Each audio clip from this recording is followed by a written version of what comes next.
Hey guys, welcome to another video. I wanted to do a quick video today about the things that I learned a little bit too late in life. And these are some of the things that I wish I could have told my younger self if I could go back in time. But of course, we know that we can't go back in time. So this hopefully is a bit of a compendium for you out there. And I'm hoping that I can come back to this video maybe in a few months' time, a few years' time, to look at my younger self and look at the way that I've improved the way I think, the lessons that I learned, and how hopefully I'm becoming a better human every day.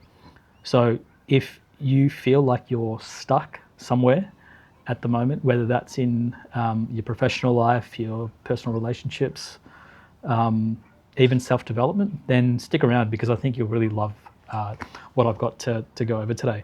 So the first thing that I think I learned a little bit too late was that you can just do things. Now, one of the biggest limiting beliefs that we all have, and this is something that I had, was that I thought I needed to wait, or I thought I needed permission to do things before I actually did them. And what I mean by this is that sometimes we feel like we've got to be in a certain place in our life or in our career or in our relationships before we can move on to the next stage, or we can go and try and achieve that next thing that we're after. But to be honest, guys, you can just do things. There's nothing really stopping you from going for that promotion or asking that person out on a date, or even starting your own business. You know, you can just do it. And the biggest limiting hurdle, if you will, is actually what we tell ourselves. And so, you know, if you say to yourself that, well, I can't do this because of X, Y, or Z, and it doesn't matter what that thing is or what that limiting reason is, then guess what?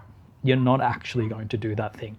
But if you say to yourself, if you become a sayer, if you say to yourself, you know what, I'm going to start a business, and my business, I aim to deliver X, Y, and Z value to the people that I work for or the clients that I work with, and I'm going to start it today. I'm going to take the first step today. Then guess what, guys? You will actually make it happen. So, you know, even doing something as simple as coming out to the park today to make this video, guys, I just said to myself, I'm going to do it. I was procrastinating. I was making up all sorts of excuses as to why I couldn't come out here today and record this video for you. So point number one is you can just do things if you can convince yourself to take that first step. And if you want to know more about limiting beliefs, I should say, I'll link a video that I recently did on limiting beliefs, and you know, you can check it out and let me know what you think about your own limiting beliefs. So you don't need permission to do anything. You know, if you want to change the direction of your career, then you could do it. You don't need someone's permission, or you don't need to learn X, Y, or Z, or you don't need to get to a certain level of proficiency before you can change what you're doing. Sometimes the best thing you can actually do for yourself is take yourself out of a comfortable environment, or an environment that's really not serving you, and putting yourself somewhere that that you can learn, that you can grow. You know, there's nothing worse than sitting at a desk for 8 hours a day doing something that you're not passionate about. And that was me for a lot of years. I felt like I had to remain in a particular job, in a particular company for, you know, months or years, and I shouldn't move because, well, what would other employees think about the fact that I had moved and changed roles every 1 to 2 years? Well, let me tell you guys something. It's actually one of the best things that I did, that I continually challenged myself and that I continually sought out new opportunities, which meant that I had to change jobs every so often. And you know what? It's led to an immense amount of growth. It's led to even better opportunities coming my way. And I cannot even tell you the amount of new and interesting projects and people that I've had the privilege of working with. So you don't need permission. You can just do things. Now, then the next thing that I think I learned a little bit too late in life was that what you thought was true rarely is the case. Now, as we're growing up, we're taught that if you want to be successful, there's just one way to do things, or there's one way to be happy, or there's one way to live your life. I'm here to tell you that that isn't the case. There are an almost infinite number of ways that you can live your life, that you can pursue a career or achieve a goal that I wouldn't even have enough hours in the day to talk about that. So, sometimes it's useful to believe in a certain way of doing something, but you get to a point where what you thought was true no longer is true. And I'll tell you a bit of a story about some of my recent revelations when it comes to how I want to live my life and the types of work that I want, the type of work that I want to do, and the type of impact that I want to make.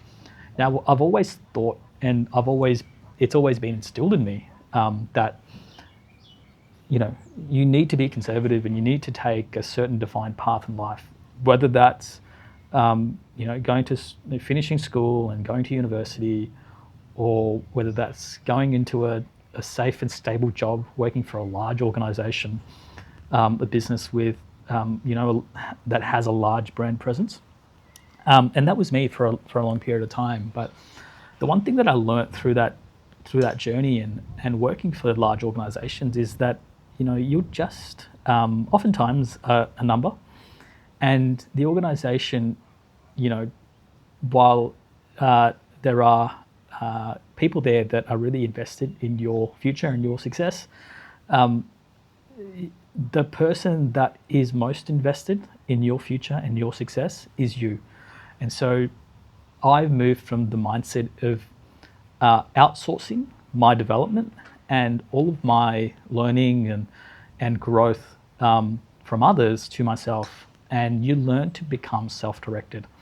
And so this notion of being self-directed is probably one of the most powerful revelations that I've been fortunate to make over the last few years. And it wasn't clear at the start. I wasn't sure, and at times it is a little bit confusing as to should you take path A or path B?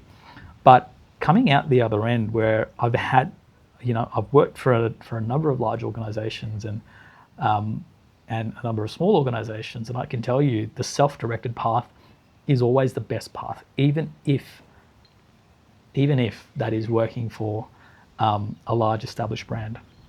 And what I mean by that is that you need to take control over your career, over your destiny, and you need to create the opportunities for yourself that you will be proud of at the end of the day. So what I thought was true in terms of, work for a large organization, and that organization will have your best interests at heart and will look after you over the long term. That's varying degrees of true, but I think what is most true is that I got the best outcomes when I chose to be intentional about the path that I was going to take. Now, the other revelation that I had was after coming back from a recent trip to Europe, which was actually my first trip to Europe, is that there are so many different ways that you can live your life. I've for the longest time thought that being in one place and restricting yourself to one geography was the best way to live life. And for many people it is.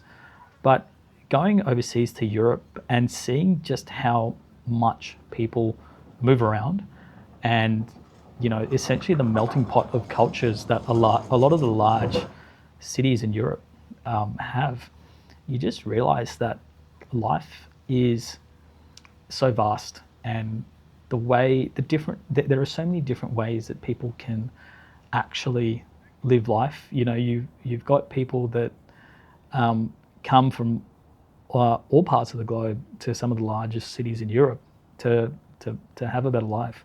They move around. You know, that they don't restrict themselves to one place.